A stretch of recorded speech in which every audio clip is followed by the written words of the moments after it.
benn waxtu jot sënkam mbokk yi rafetlu ànd beeg suñuy programme ci ITV da leen jàmm ci jotaayu njolloor si li ci gën a fës ñu fas yéene ko jukki fukki fan ak juróom ci tey chrétien yi di màggal li nga xamante ne moo di Assomption ci weeru ko août yéeguk asamaan Mariama di wayjur bu jigéen kii di Jésus Christ bés bi nag nañu ko daan màggale ci ñu weesu wutek ren kan anam yi nga xamante ne moom la ñu koy màggale ñu doon faral di amal ay ñaan ak itam toroxlu waaye tam njaboot yi daje ci ab kër ni nga xamante ne nag ñu daal di saafonte atum ren nag mu ne su ko amal nda sabab li di doomu jàngoro bi di coronavirus daañu dem doxantu ca marché Bignona xool njeexital yi nga xamante ne ñàkkum daje njaboot gi am na ko ci njënd ak njaay ba ñuy amal ca marché Bignona daañu fa ànd ak Ndeye Nasi Diop Diouf. mbasum coronavirus ak jafe-jafe yi mu mun a indil li nga xamante ne nag moo di wàllum koom-koom gi ngir xeex ko doxalin gu yees ñu jagleel ko wàllum mbay mi ci jàppandalu ministère bi nga xam ne moom la ñu dénk wàllum mbay ak waa Proval seen mbébét nag fexe ba taxawal lu toll ci juróom fukki junni entreprise yu ndaw ak yu diggu doomu ca Casamance waaye itam ci gox yeeg gox-goxaan yi ci réew ko Sénégal lépp nag ngir mën a taxaw ñi di ndaw ñi. ndaw ñooñu sax la ñuy daal di desandi waxtaanee seenub mbir ci biir article de la semaine rawatina nag ndaw yi nga xam ne seenub liggéey moo di liggéeyub journalier la ñuy jànkonteel jafe-jafe yi nga xamante ne moom la ñuy faral di jànkonteel itam daañu ci àddu waaye itam seenub payoora. laaj ak tontu nar a dox diggante El Hadj Malick Cissé ak Abdoulaye Gadiaga Sarr bu journal L'Observateur ñoom ñooñee nag ñu fas yéene ko jukki ci biir jotaay gi tey yemoo ko gaawoo fukki fan ak juróom ci weeru août atum 2020 mbokki bisimila ci jotaayu njolloor si.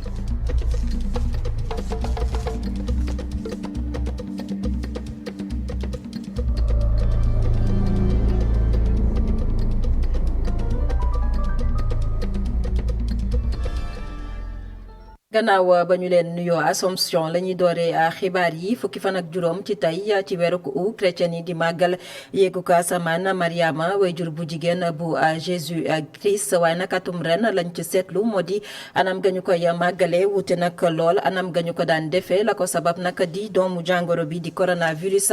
gane àdduna wëngal këpp kon jàngu bi fas yéene amal ay ñaan jaarale ko ci jumtukaayu xarala yu yees yi ba ñàkk ñi nga xamante ne ñoo di chrétien yi mën a jot ci yooyu le ñaan fetal Assomption ba tey li ni mel nag am ay njeexital ci jamono ya mbas mi rawatina nag ñi nga xamante ne ñoom ñoo ne ca marché Bignona ca Grand Yoff ñoom nag la ñu xamle moo di jamono ya mbas mi indi na ay gàllankoor ci seen liggéey ndax bu Assomption jotaan ñi nga xamante ne ñoo di chrétien yi dañu faraloon di ñëw foofee wut si li nga xamante ne moo di ndawal rawatina nag ndawalu mbaam bi nga xam ne moom la ñuy jaay foofee nag ca marché Grand Yoff atum ren nag gisuñu client yu bëri Ndeye Nasi Diop Diouf moo demoon seeti leen.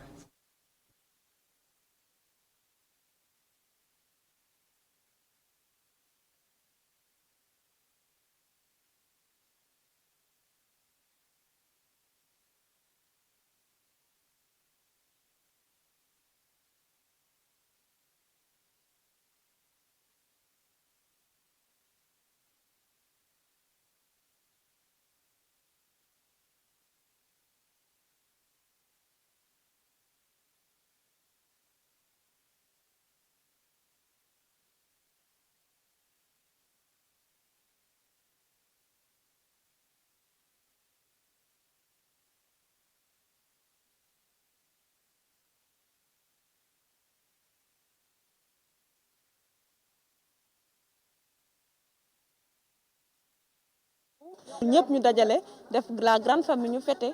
mais bi yoon moom ak feebar bu mu nekk fii ci dëkk bi mënuñu ñëw ñun ñoom ñëpp. donc ñu ngi foofu dañuy def ku nekk nga toog sa gox toog sa kër nga fête ak ñi nga fa nekkal. ci bile marché nag bu ñenn ñi di jaay ndawal ña ca des ña nga ca wet ba di lakk ñenn ci ñoom di ñu xamal ni daan nañ wàccaale fukki junni par bés laata mbas mi di dugg. chaque 15 jours moom dañ doon jaay ba mbaam yàpp day manqué. lakk yi tamit day dàkkante fourneau yëpp gis nga ko fu mu nekk ni tàkkuñu waaye bu njëkk moom liggéey bi da doon dox normal moom. des fois mën nañu wàccaale 50 000 sans dépendre bu client bëree dina ko ëpp fu mu nekk nii de 25 000 sax jotaguma ko.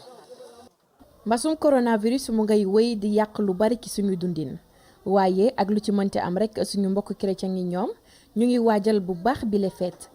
donte église yi ñu ngay wéy di tëj seeni buntu loolu terewul suñu mbokk catholique yi danañu teewee mees yi ci xarale yu bees yi.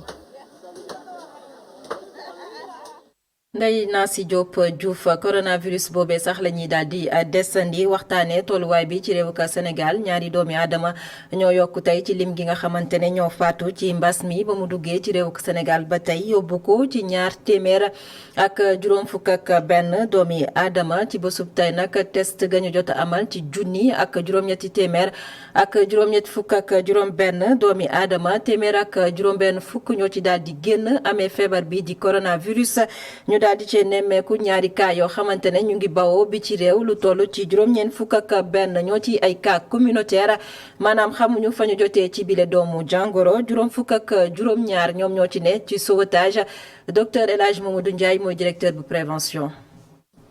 ci junni ak juróom-ñett téeméer ak juróom-ñett fukk ak juróom-benn test yi ñu def téeméer ak juróom-benn fukk ñoo ci positif ci ñooñu positif. am nañ ci juróom-benn fukk ak juróom-ñaar cas contact mooy ñi nga xam ne dañoo jot ci feebar bi fekk dañoo jaxasoo woon ak ñu yore doomu jàngoro ji am nañ ci ñaari cas importé mooy ñi nga xam ne ñu ngi jóge bitim réew te ñu ngi duggee ci aéroport international Blaise Diagne bu Diass juróom-ñeent fukk ak benn ñoo ci cas communautaire mooy ñi nga xam ne jot nañ ci doomu jàngoro ji waaye xamuñu ku leen ko wàll ñooñu nag seen lim ni la tëddee Kër Massar am na ci juróom-ñett Saint-Louis am na ci juróom-ñett Dakar Plateau am na juróom-benn Liberté 5 am na juróom Ouakam am na ñeent Thiès am na ñeent Tivaouane am na ñeent Guédiawaye am ci ñett Mamel am ci ñett Mariste am na ci ñett Mbao am na ci ñett Tamba am na ci ñett Vélingara am ci ñett HLM am ñaar Kaolack am na ci ñaar Kolda am na ñaar Médina am na ñaar Ñaari Tali am na ñaar Sacré-Cœur am na ñaar Sangalkam am na ñaar Touba am na ñaar Baobab am na ci benn Bignona am benn Cambérène am benn Dieuppeul am benn Diourbel am benn Fass am na benn Grand Yoff benn Kédougou benn Ouest Foire am na benn Oussouye am na benn Point E am na benn Pout am na benn Rufisque am na benn Yeumbeul am na benn ak Ziguinchor am na benn ñaar fukk ak ñaar si malade yi ñu entré woon hôpital am nañu tan dinañu génn bésu tey bu ci yàlla àndee juróom-ñaar fukk ak juróom-ñaar ñu nga ci réanimation ñaari malade ñoo ñàkk seen bakkan ci bésu démb ajjuma fukki fan ak ñeent ci weeru ut bi ñu nekk ñeneen ñi des hôpital ñu ngi am tan hôpital Dalal Jàmm di def xayma ci doomu jàngoro bi gannaaw nag aji feebar yi nga xamante ne jot na ko dalal ci bërëb boobee ñu xayma nag ci lu toll ci junni ak juróomi téeméeri doomi aadama yoo xamante ne jot nañoo dund ak feebar bi di coronavirus waaye itam ñu joxe xibaar ne ci ñoom lu toll ci ñeent fukk ak juróom-ñaar ñoo ci jot a ñàkk seen bakken foofee nag ci hôpital Dalal Jàmm ki joxe xibaar bi nag di njiit la di wuyoo ci turu Moussa Sam Daf moom moo ne woon démb ganu El Hadj Malick Cissé ci seen émission Kennu Askan Wi ñu teewlu ko. Depuis le 27 mars 2020 ñu ngi boobu la ñu tàmbali di jël maladie ci biir hôpital bi fa may wax ak yéen ni ci statistique yi ma yor bërki démb ñu ngi ci junni ak juróomi téeméer ak fukk ak juróom-ñeent malade yoo xam ne dalal nañ leen foofu ci biir hôpital bi. ci biir ñooñu ñu fa dalal junni ak juróom-benn fukk. ak fanweer ak juróom-ñeent wër nañ ci mu lay jox donc téeméer boo jël fukk ak juróom-ñett yi 80% yi boog wër nañ ci donc dañuy jàpp ne kooku taux de guérison bu baax la parce que bu ñu doon xool moyenne nationale bi ñu ngi ci ay 60-65%. malheureusement nag déploré nañu aussi 47 décès. fan ci Dalal Jàmm ci hôpital Dalal Jàmm. donc 47 décès boo ko rapporté ci malade yi ñuy jël daanaka ñu ngi ci ay 2% wala 3% de décès ak 17 transferts donc ci ay retour yi ñu am ci malade yi ñu fa jot a dal wane nañ fa seen mbégte seen contentement ci anam yi ñu leen dalale ci paj ñu leen paj ak accueil bi ak également prise en charge psychosociale parce que yamuñu rek ci faj bi waxtaan ak malade yi xool seen bëgg-bëgg taxaw leen nekk ci seen wet également dafa bokk ci prise en charge. ngir nag moytandiku jafe-jafe ci wàllum koom gannaaw nag jafe-jafe bi nga xamante ne ñu ngi koy nemmeeku jamono ji jëm ci wàllub wér gu yaram doxalin gu yees la ñu daal di taxawal jaarale ko nag ci wàllum mbay mi amal ko nag ci njàppandalu joriñ bi nga xam ne moom la ñu dénk wàllum mbay mi ci réew ko Sénégal waaye itam ak li nga xamante ne moo di Proval ñoom nag seen mbébét moo di taxawal lu toll ci juróom fukki junni ci ay entreprise yu ndaw ak yu digg doomu ñu fas yéene ko doore nag ca Casamance fas ne ko wéyal itam ci biir gox yeeg gox-goxaan yi ne ci réew Sénégal Seydou Diatta reportage. koppor bu toll ci juróom-ñetti milliards ci suñu xaalis lañu dajale ngir doxal projet bu ñuy duppe Proval di ab projet buy indi ay jéego ci wàllu ndox mi ak yaatal yëngu-yëngu ci wàllu mbay mi bu ñu sukkandiku ci mbébét jëwriñ bu ñu dénku wàllu mbay mi ko xalaat. Proval nag dafa nekk benn programme projet boo xam ne état du Sénégal moo ko sànc. Projet bi mu ngi dépendre ci ministère de l'agriculture et de l'équipement rural alors ci wàllum région yi juróom-ñetti région lay intervenir Kolda ci la bokk donc liggéey bi dëgg mooy liggéey ci wàllum ceeb ci wàllum maraîchage ak ci wàllum aquaculture maanaam yarum jën ak leneen. jafe-jafe ci wàllu ndox daanaka mooy wopp bu gox yu bari bokk. loolee tax projet bu ñu namm amal ni ci diir juróom at daal di jur mbégte ak yaakaar gu rëy ci commune yu bari. ku ne xam ne ne si wàllu mbay si département man Yoro Foulah boo koy wax il faut nga tudd Buruko parce que gis nañ ne mooy commune bi nga xam ne moo ëpp lu ñu bay si région bi. moo tax ñu ne dinañ ko accueillir ndax mbay mi da nga war a bay noor bay nawet kon nag projet bu ñëwee pour loolu ñun dañ koy accueillir ànd ak moom parce que ñun loolu la ñu bëgg. li ci gën a am solo. mooy que dafa nekk projet boo xam ne état bi dafa ne avant muy jeex il faut que ngeen mun a créer lu toll au moins 50 000 PME maanaam petite et moyenne entreprise donc rurale loolu lu agricole lu am solo la beneen aspect bi nga xam ne war nañ ko jël en compte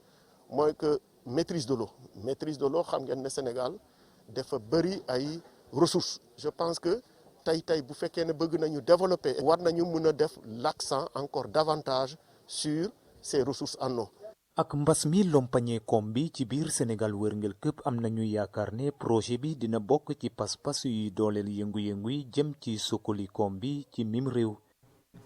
Seydou Diatta coalition bi ñu dippee ànd defaraat chambre de commerce ñoo daal di yëglu ñoom nag la sabab seen génn moo di dañoo xam ne ab njuuj njaaj waaye tam luubal koppar yu toll ci 20 milliards ci suñuy koppar la ñu nemmeeku ci chambre de commerce ci diirug fukki at ñoom ñi le nag coalition ba jàpp ne nag ñi nga xamante ne li ni mel ñu ko amal nag ci njàppandalu gouvernement bi maanaam ñu ngay joxoñ baaraamu tuuma gouvernement bu Sénégal boobu le coalition nag janook taskatu xibaar yi xam ne nag ña ngay sàkku ci njiitu réew mi Macky Sall ngir rek mu daal di joyanti doxalin bi indi saafara ci loolee nga xam ne ñu ngi ko fay nemmeeku di ab jafe-jafe seenub avocat kenn ci ñoom di maître El Hadj Diouf moo yëkk ci ay kàddu dañu koy teewlu ci micro Boubacar Dia. lu garaaw moom Sénégal ñëpp di pat ay doomu aadama yoo xam ne ñu ne ñoo jiite chambre de commerce Dakar bañ leen fale cour d'appel ne leen seen pal baaxul ñu dem cour suprême mu ne seen pal baaxul tey ñoom ñu nekk fii ñooy jiite chambre de commerce ministre du commerce yi yëg ko xam ko loolu mën na fukki at gouverneur Dakar yëg ko di pat ñuy fal ay président ak ay vice président ñoo xam ni yoon nee na ñoom seen section dañoo annulé seen élection la nan la mën a amee ci réew moo xam ne dafa am yoon am gouvernement am ministre du commerce muy ministre tutelle muy tutelle bi nga xam ne moom moo ëmb chambre de commerce yi ñu ne partenaire mi dina nangu ñu naan falaa dañu yeneen président yeneen bureau fu ñu ko teg kon li ñu àttee ci yoon kontatul yoon daal boo àttee di ko yor sànni fule ci mbalit mi yoon nee na ñi seen pal baaxul tey ñu naan président diw vice président diw lu ma ñaar fukki milliards te fukki at yi ñu ne ko du riix lekk ko kenn du wax président xoolal xew ci chambre de commerce jaaxal yi rëy nga fa ñu ne ay fonctionnement ay 900 et quelques millions la ñuy fay pour salaire yi fu mu nekk mais lan la xaalis bi war a investir pour développer l'économie jàppale opérateur économique yi loolu amul càcc wuruj moo fa nekk te ñu koy def ne ñooy président seen élection baaxul. ñu ngi ci jamonoy tàngoor gi nag waral ñu amalub taxaw seetlu ci soxna yi rawatina nag canam bi nga xamante ne moom la ñuy defaree seenu bopp ñi nag ñenn ñi taamu nag li nga xamante ne moo di lettu karaw wala boog ay mèche ñoom ñi ne nag xam ne li sabab li ni mel nag moo di tàngoor bi àndut ak ngay sol perruque wala yenn ci ay greffage yooyu la soxna nag ñu ngi woon ca marché HLM ka demoon seeti leen Adama Sarr reportage. ñoo ngi fii ci marché HLM mu nekk ab marché boo xamee ne jigéen ñu bari fi lañ taamu di ñëw ngir amal fi seeni njënd ci jamonoy tàngaay bi nga xamee ne nag moom la ñu nekk ñu bari ci ñoom dey lii di lëtt nag moo leen gënal def leneen lu dul moom. waa nett yi tresse la ñu gën a taamu comme yi ma lett ak ay écailles moom la ñu gën a taamu ay écailles ak ay tresse waa lettu karaw yi daal moo ñu arrangé. parce que man damay ñëw indaale sama greffage cheveux yëpp mais duma ko sax sol. tàngaay bi de man moom mèche rek laay létt man moom ay greffage yi seddaay laa koy def mais tàngaay moom damay préféré ay mèche wala ay tresse mais man moom mèche mooy sama préféré. tool ni comme dafa tàng kay tresse rek ngay léttu fu mu toll doo mën teg greffage doo def dara tresse rek ngay léttu ndax dafa tàng. tàngaay moom attunu ay greffage nga tey greffage di ko yendoo toute la journée tresse rek ngay léttu. même bu fekkee ne sax moom ay greffage la teg ci bopp bi ki nga xamee ne moo di Yacine Diagne li ko gënal nag moo di ay léttu. waaw dëgg yàlla tàngaay moom tresse moo ci dàq moom wala nga def sa mèche oyof moo gën greffage bi waaw moo gën greffage bi moo gën perruque bi man greffage laa teg parce que moom gis nga mooy lool mais damaa def sama renversé yi baax ci biir su guddee rek dama koy dindi su ma wàccee rek dama koy dindi. waaw tresse moo gën tresse ak mèche ñoo gën tàngaay mais perruque bi nii ak tàngaay bi nii dafay metti neexul de neexul xam na xale jigéen yoo xam ne sax moom dañuy wattu moom moo leen gënal tàngaay mais moom ñun moom man moom franchement man duma wattu moom waaw. lu jëm nag ci li nga xamee ne moom moo di njaayu xeetu produit yooyu le ñu su bëri de ñi koy jaay jàpp ne seeni bamba maaseegul donte sax lii di njëg bi taxu ko demee noonu. période tàngoor moom xam nga du dox mais yenn saa yi mooy loolu instant bi nii ndànk-ndànk lay dox quoi waaw ndànk-ndànk quoi day yot ma xam nga waaw mais yenn saa yi nga dal si jaay xam nga mooy loolu noonu. waaw am na ay façon ay bu sax bi ay bu liis beeg affaire yooyu noonu ay coupe carré xam nga lii mooy signal quoi li si kaw moo tudd afro waaw mooy loolu. prix bi ñaata lay.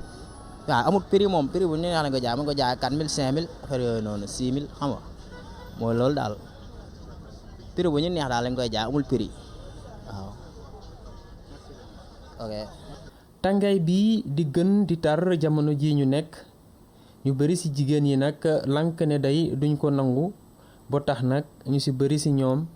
def lii di lëtt ngir seen bopp gën a woyof mu leen gënal fuuf teg ay greffage wala leneen. Adama Sarr xibaar yi bi ci réew yi benn ponk la ca Angola la ñuy daal dem wutali waxtaanee fa nag daan yi nga xamante ne teg nañ ko kii di Filomeno dos Santos di doom nag ci ki fa nekkoon njiitu réew di Eduardo dos Santos juróomi at kaso le cour suprême bu Angola daal di tep ndoddam la ko sabab nag ñu ne mbirub guerre moom ki nga xamante ne moo di Filomeno dos Santos di nag ki nga xamante ne mooy ku njëkk ñu daal di teg daan ci gouvernement way juróom bu góor boobee ci nag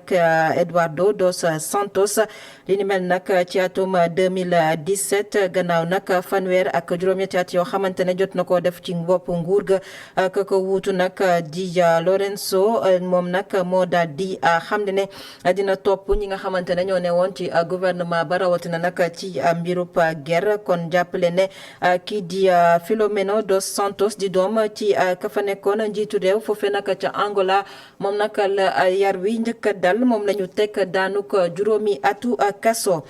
gannaaw xibaar yi bi ci réew ñu yegsi ci ponk gu mujj gi article de la semaine nañu koy faral di amalee ayu bés gu jot gaaw gu jot ñu waxtaanee benn article tey nag la ñuy waxtaanee di ndaw yi nga xamante ne ñoom ñooy yëngu ci wàllub liggéeyub journalier kañu ciy dalal di Abdoulaye Gadiaga Sarr moom nag taskatu xibaar la ca journal L'Observateur bu groupe Futurs Médias mu daal di dellusiwaat nag ci jafe-jafe yi nga xamante ne ndaw yi la ñu ngi koy jànkonteel seenub liggéey ak seenub payoor. waxtaan dox digganteem ak moom ak El Hadj Malick Cissé.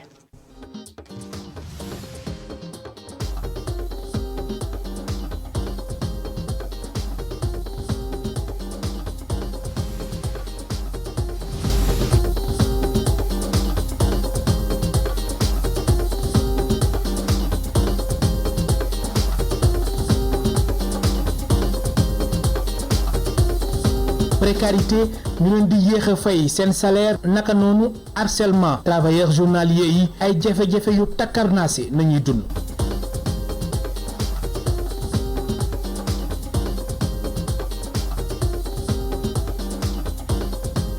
li tax ma def enquête boobu bon ñu bëri samay xaritu lecteur ñu ngi naan dama jël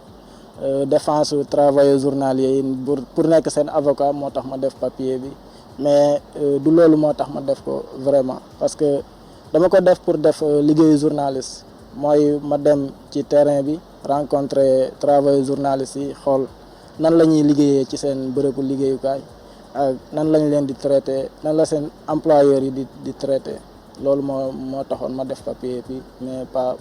pour leneen. L'Obs amal si enquête ki bind bi la dossier ñëw tamit ci lépp lu jëm ci wàllum protection. naka noonu ñàkk fay daal yenn employeurs yi. loolu bëri na ci travail journalier yi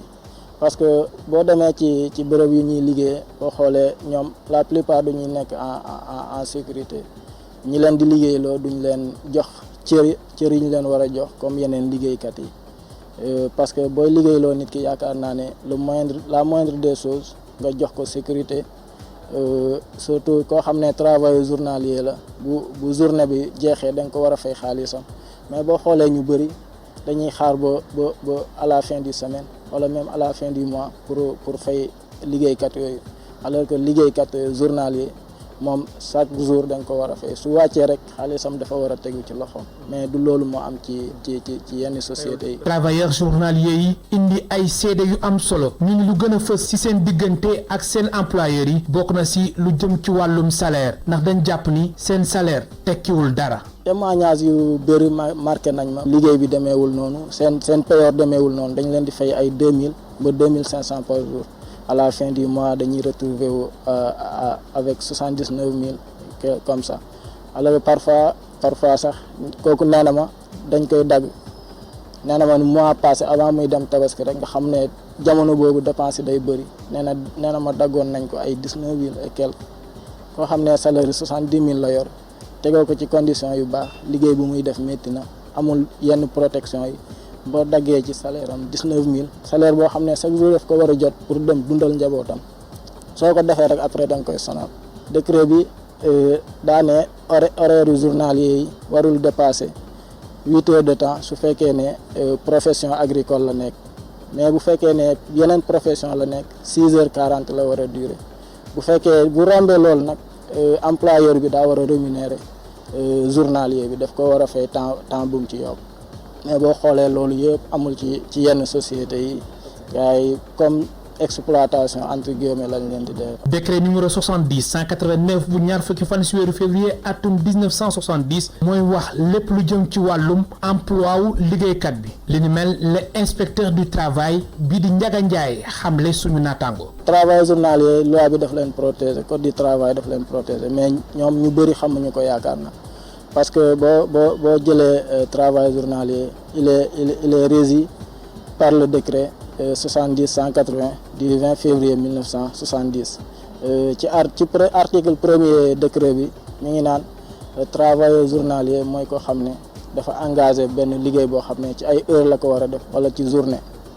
waaw te journée bi bu jeexee dañ ko war a fay te temps boobu ñu ko jël waru ko ëpp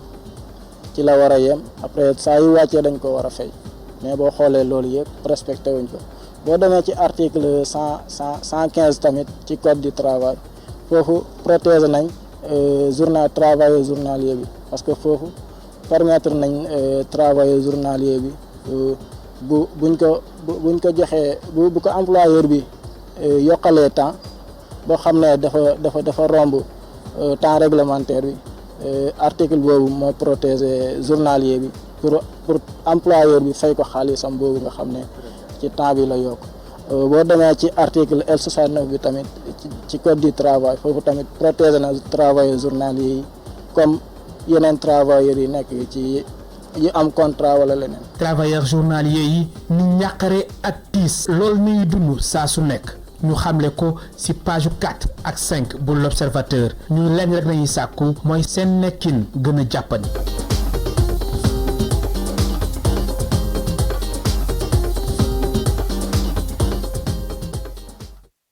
sant ko gërëm ko El Hadj Malick Cissé mbokk yi sant leen gërëm leen ci ànd bekk suñuy programme jotaayu njolloor si kon fi la ñu koy yëkkati amoon mbégte dégtal leen xibaar yi di woyandi ci www.emedia.sn jaa ngeen jëf.